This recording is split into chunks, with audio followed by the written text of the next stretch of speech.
should test this out. But first, we've got to quickly get out of here. If a monster like that gets in here, we're dead. Let's look around for a way out. It's always a little disconcerting when a demo doesn't sell you on a game. This is a developer's chance to put their best foot forward and show off just how fun stepping into their world will be. But a lot of us walked away from the Eden Tomorrow demo, a game that we've been seeing previews of for years, fairly underwhelmed and even slightly confused about what the moment-to-moment gameplay would be like.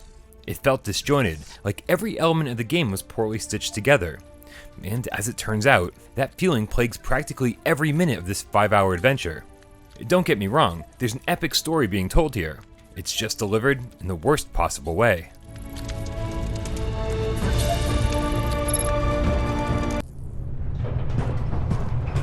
Where may this tunnel lead to? Right off the bat, Eden Tomorrow takes a giant step backwards by utilizing a few painfully traditional video game tropes, introducing us to the crash-landed on an alien planet amnesiac protagonist with his boisterously annoying robot sidekick. My apologies actually go out to Claptrap, Dexter, Baby Mario, the Mage's Tale familiar, and every other talkative character in video game history, because Eden Tomorrow's Newton puts them all to shame. He talks incessantly throughout the game, ruining any chance the story had at being engaging. And you're often stuck listening to him, frozen in place until he's completed his monologue, even during tense situations when you should be running for your life. It's frustrating and there's simply no reason for it. Oh no, we aren't the first ones to have landed here. So many. And by the looks of it, they didn't have as much luck as we've had. But surely someone must have survived.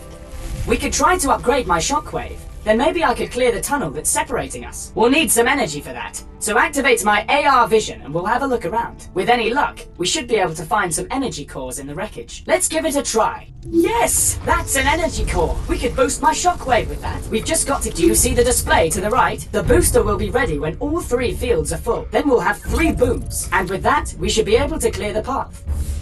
At least walking around with the DualShock 4 and switching control between the 2 characters is relatively simple, and within minutes of starting the game you're off on your first mission, tasked to do something you'll pretty much be doing non-stop for the rest of the game. Blindly exploring the environment, looking for power cores. Finding all 3 will allow your robot buddy to discharge a huge blast, moving giant metal planks or whatever obstacle out of the way, revealing a new path forward.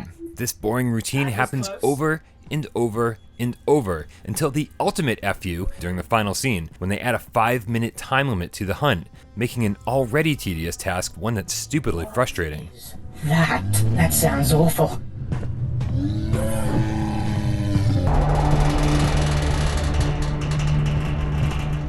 And that sort of thoughtlessness extends to pretty much every part of the game. Chapters barely feel connected to each other thanks to abrupt transitions, and even the elements within the chapter feel stitched together. You don't just cross a bridge, you have to initiate a bridge crossing sequence. You don't just skirt your way across a narrow ledge, you have to initiate a ledge crossing sequence. Walking simulators in general don't require a ton of complicated interactions, but Eden Tomorrow needlessly complicates everything. And that's a real shame, because despite all of the negatives, I often found Eden Tomorrow to be full of potential. Hiding beneath the janky facade is an imaginative journey with a ton of environmental variety. Every chapter has you exploring some pretty good-looking, sometimes sprawling maps, from vast systems of caves to research labs to alien landscapes that often feature strange and unusual wildlife. Solid music and decent voice acting, Newton notwithstanding, is generally above average and accentuates every beat of the adventure, yet it's just not enough to make up for lackluster gameplay and boring puzzle solving. Jump!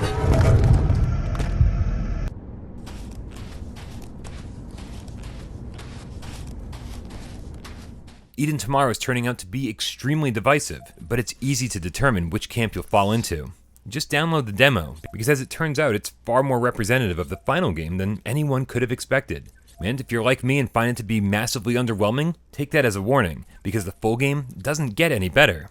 And if you happen to enjoy that demo, well, you're in luck, because the full game features the exact same experience, copied and pasted over and over for the full 5-hour campaign.